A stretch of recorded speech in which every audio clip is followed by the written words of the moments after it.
ရှင်ကျမတို့ဒီနေ့ Excel မှာ Summit Formula လေးကိုထုံးကြည့်ကြရအောင် Excel Formula မှာ Summit ကိုထုံးမယ်ဆိုရင်ကျမတို့ရဲ့ pattern ဒီအရင်တော့လို့ပဲ Summit ဆိုတဲ့ formula လေးကိုအရင်ရွှေ့လိုက်မယ်ပြီးရင်သူပြောတဲ့အတိုင်းလေးပဲကျမတို့ဒီ Summit ရဲ့ range ကိုပါယူရမယ်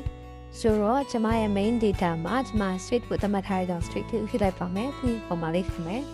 ဒီသူ့ရဲ့ criteria ဆိုတဲ့အတိုင်းပဲဒီကျမတို့ကျင်တဲ့ criteria တွေကိုဆက်လက်မှတ်လိုက်ခဲ့ပြီးလို့ရှင် sum range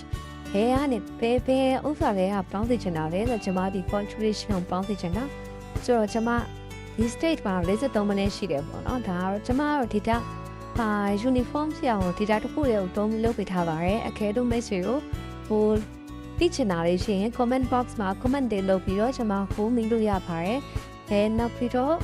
လူဗီဒီယိုလေးလုပ်ပေးပါဆိုရယ် request လေးကင်းဒီနဲ့ကျွန်မလုပ်ပေးပါမယ်